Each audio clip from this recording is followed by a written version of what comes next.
ఒక వ్యక్తి ఎవరైనా పని పాట లేని ఒక వ్యక్తి ఎవరైనా ఉన్నారు అంటే అదేంటే అది ఖచ్చితంగా రామ్ గోపాల్ వర్మ. మరి నీకు తెలుసు ఏమో నాకు ఎన్నెలు తెలిసిపోతాంటే పైకి వేదాంతిలా కనిపించిన ఆయన గురించి ఎవరైనా వ్యతిరేకంగా మాట్లాడితే ఖచ్చితంగా రివెంజ్ తీర్చుకునే టైప్. నీకోసం సబ్జెక్ట్ తయారు చేశాను, just waiting for the producer.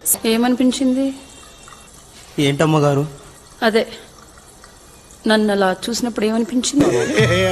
మీ అందరికీ దండం పెడతానయ్యా, లేదంటే అడ్రస్ ఇవ్వండి నేనే వెళ్తాను.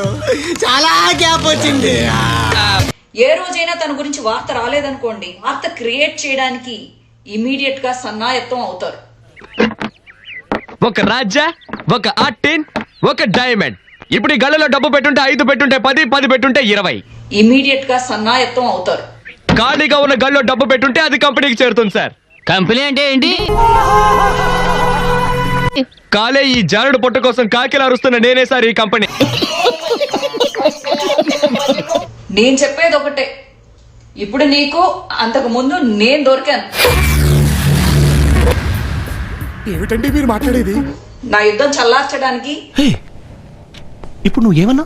నా యుద్ధం చల్లార్చడానికి అంటే ఎస్, మనకు కావాల్సింది కూడా అదేలేమ్మా.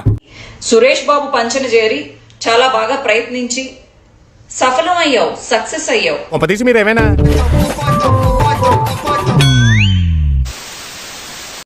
పోనీ సంఘానికి ఏమైనా మంచి పనులు చేస్తాడా, ఒక మంచి మెసేజ్ ఇస్తాడా అంటే ఈయన చేసే పనులన్నీ ఏంటంటే బ్లూ ఫిల్మ్స్ తీయడం. బుల్లెబ్బాకే సార్. బుల్లెబ్బాయి వెర్రెత్తిపోతున్నాడంటే ఏమో అనుకున్నా, మ్యాటర్ ఉంది. అమ్మాయిలు బి గ్రేడ్ సి గ్రేడ్ అమ్మాయిలు కూర్చోబెట్టుకుని రోడ్ సైడ్ కూర్చోబెట్టుకుని వాళ్ళ తొడల గురించి, అది అసహ్యం, అసహ్యం. వాళ్ళ వీటి గురించి వాటి గురించి అమ్మాయిని స్త్రీ జాతిని కించపరిచేలా మాట్లాడటం. ఇడే చెప్పాలా మాట. ఫేస్బుక్ లో కాబట్టి కొన్ని రెస్ట్రిక్షన్స్ ఉన్నాయి కాబట్టి కంట్రోల్ చేసుకుని మాట్లాడుతున్నా. ఏమరా బాబులు మస్తు కామెడీ చేస్తుండే. అవును సార్, నవ్వమంటారా? ఏమరో జగన్ ప్రభుత్వాన్ని రెచ్చగొట్టుకు, నువ్వు ఏ కొండలనైనా నమ్ముకో, ఏ గుట్టలనైనా నమ్ముకో, కానీ జగన్ ప్రభుత్వం జోలికి మాత్రం రాకు.